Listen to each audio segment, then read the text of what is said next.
What's good? What's good? What's good, Panther Nation? Welcome back to Two Fans in the Stands. I'm your boy Tony, And I'm your favorite armchair GM, CJ. and in this fourth episode of Agree or Disagree, we debate Jaycee Horn is a shutdown corner. Let's go.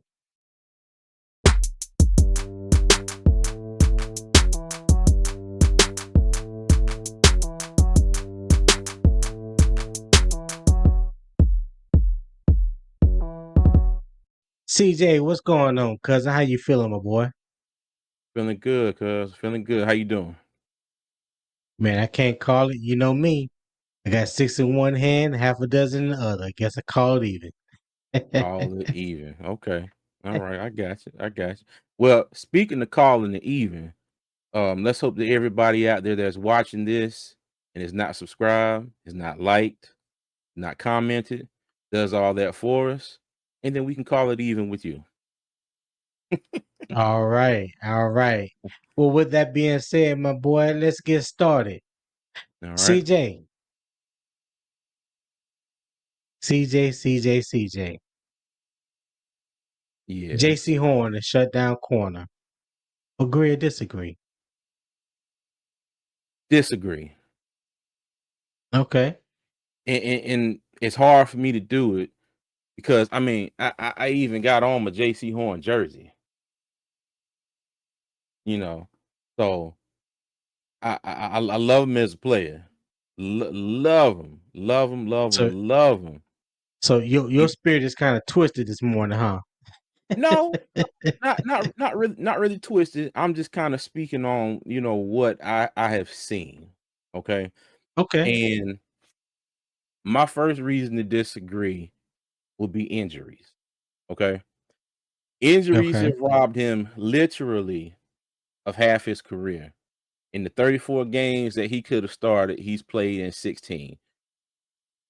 So he True. played in 3 games in 2021, and he played 13 games this past season, okay?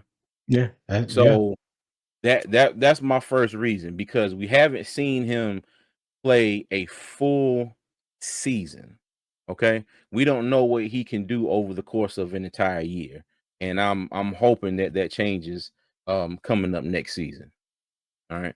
Okay, And my reasons, my reasons kinda tie in together. But, my second reason, Panther schedule, okay? We haven't had a whole lot of marquee matchups for him, and the ones that we've had, either he's missed them or the opposing players missed them. Who the was number it? one wide receiver for the other Yeah. team.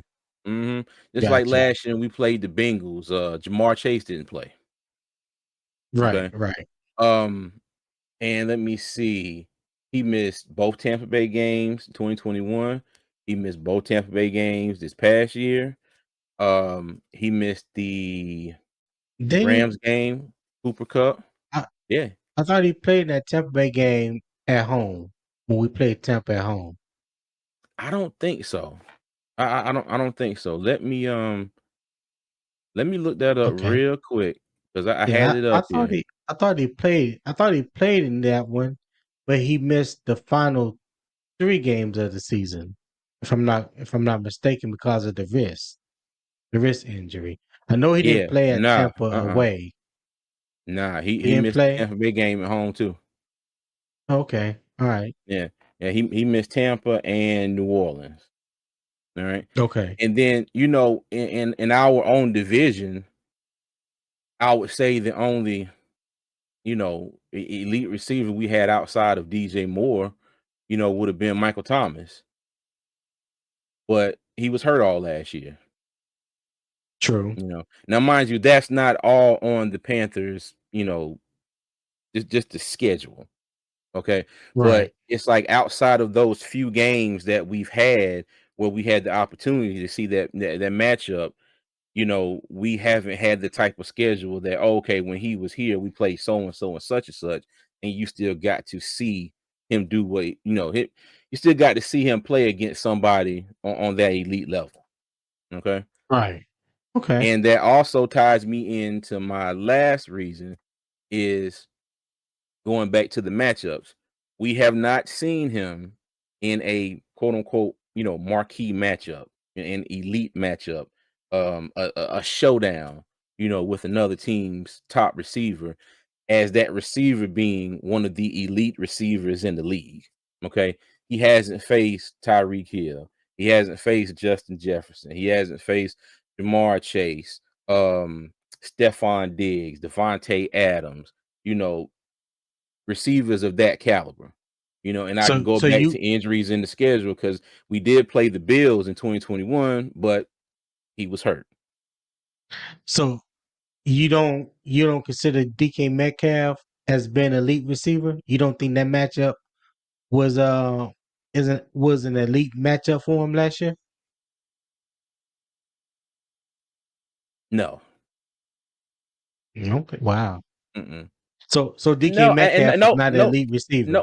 no disrespect to DK Metcalf, okay? But out of all the other potential matchups that Jaycee Horn could have had, he would have been at the bottom of that list for me.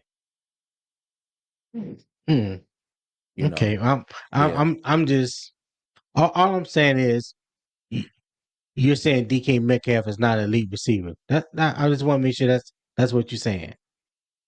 That's He's really damn good. I'm not gonna call him elite. okay. Hey, look, say what you want. Say what Right. you want. He's damn good. I'm not gonna call him elite. Okay. All right. Yeah. But the and I ain't gonna lie to y'all out there. Okay. I picked disagree because I'm usually the one agreeing. So I really had to think long and hard for these three reasons. Okay.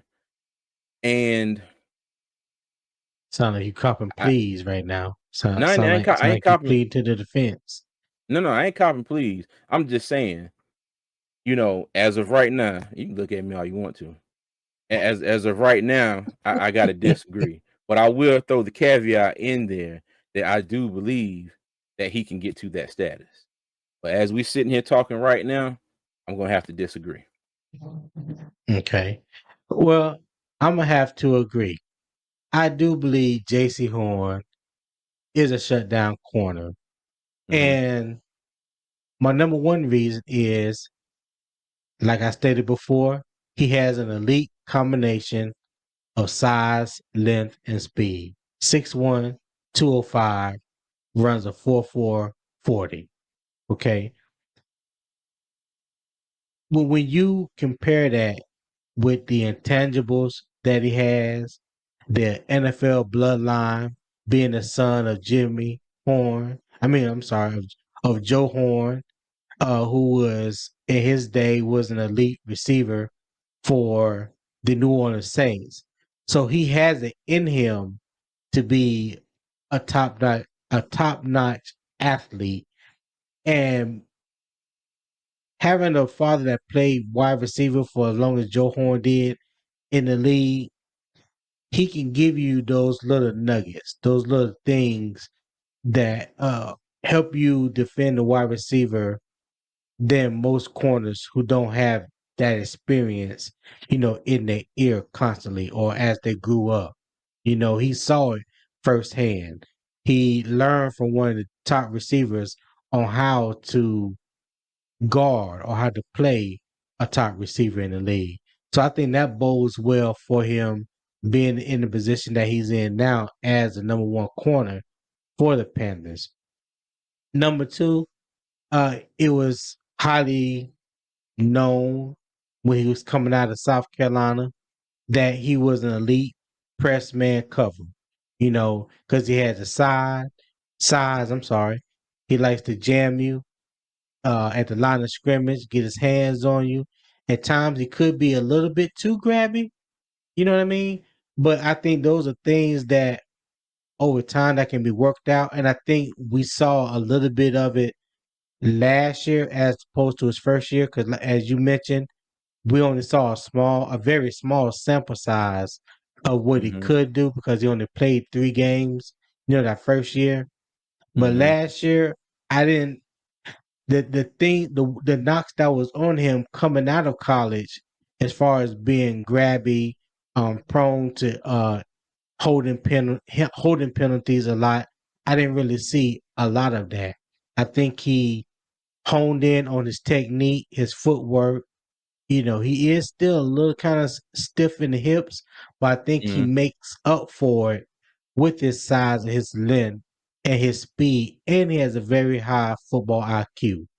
And I've yet to see him be like completely out of position on a play. I'm not saying that he can test every throw that comes his way or bats down every ball or what have you, but he's not out of position.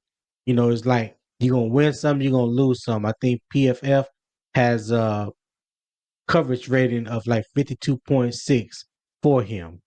Um, to me, that's not elite.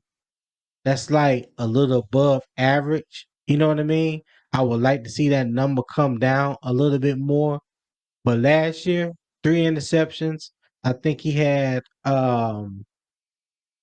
37 solo tackles with 53 combined tackles and 7 pass defended with 3 interceptions. To me, that's pretty good numbers, especially when you look at the total games played. Like his first year to me was like a redshirt year. Like Mhm. in college, you can play up to a total of 4 games. As long as you don't play in that fifth game, you can redshirt. You know what I'm saying? So him only playing in 3 games the first year in Carolina, like I really don't count that year. To me last year was Nah, like, bro, this ain't college. yeah, but okay. But last year to me was like his coming out year. You know what I'm Mhm. saying? Which you would hope you have seen in his first year. But Mhm. like I said, with his first year starting, even though he didn't play all 17 games last year, he played 13. I think you got a good sample size of what he can be and what he is currently at this time. That matchup that he did have with DK Metcalf last year, because in my mind, I look at DK Metcalf as being one of the elite receivers. Okay. And I think he held his own against DK Metcalf. Even had an interception in that game, if I'm not Mhm. mistaken. DK Metcalf was on the out route, and Jaycee Horn realized he had help underneath. So he fell back. He fell back off coverage and stepped into the zone and picked off Geno Smith, for an interception. So Mhm. that just shows Wasn't he his throwing the Tyler Lockett on that play? Just for yeah. Well, reference. Okay. so it was like Seattle was running like a high low concept. You had Mhm. Metcalf on the low at the bottom and Tyler Lockett over top, and the coverage it looked like what the coverage was. J.C. Horn had DK Man, Metcalf, but yeah. Mhm. he was over the top, and he realized he had underneath coverage, so he fell back Intercepted. on to on Tyler Lockett intercepted the ball. Mhm. So me and you had this discussion um a couple days ago, and it's like two things can be true at the same time. It's like when you had C.J. Henderson and Taylor, Keith Trailer on the other side of Taylor. the ball. Yeah, Keith Taylor on the other side of the ball. Why would you need to throw at Jaycee Horn? Now, did that make Jaycee Horn a shutdown corner? No, not in Mhm. my opinion. But that doesn't say that he's not a shutdown corner as well. So that's why I said two things can be true at the same time, because when Jaycee Horn was targeted, you see the results: 3 interceptions, Mhm. 7 passes defended and whatnot. Mhm. And I think he only gave up maybe one touchdown last year, if I'm not Mhm. mistaken. He only gave up one touchdown last year. So Those are two reasons, and my third reason is his scheme versatility. He can play inside or outside. He's big enough to match up with your biggest corners on the, I mean, your biggest wide receivers on the outside, and he can line up in the slot. He got the size that can match up with a tight end, say like a Kyle Pitts, Mhm. someone of that nature. Or if you want to put him on a smaller slot receiver, he can do that as well. And he's not just a press man corner. He can play zone, you know, off man, whatever this scheme calls for, he can play it. And with that versatility, there's not many corners that have that versatility in the league. It's like they either great at one thing and Mhm. suspect in others. With Jaycee Horn, I see him being pretty good at all things. So it's like a jack of all trades instead of a master of one. You get what I'm Ho saying? Yeah, hold on. No, let me interrupt you there ever so slightly. Okay. Now when you there is no, like, defined definition of a shutdown corner, but the closest thing I could find on Google is you got one cornerback that shuts down one side of the field, okay? Right. The entire side of the field. You don't throw to him no matter what, okay? You stay away from him at all costs. Right now, do you think that him being pretty good, kind of a jack of all trades, defines him as a shutdown corner? Because we're talking about what he's done so far in his career right now. Okay. We we can't really put in the possibilities, or the title would be do you agree or disagree that he will be a shutdown corner? Okay. Okay. Can you put that label on him right now with what he has done? You see what I'm saying?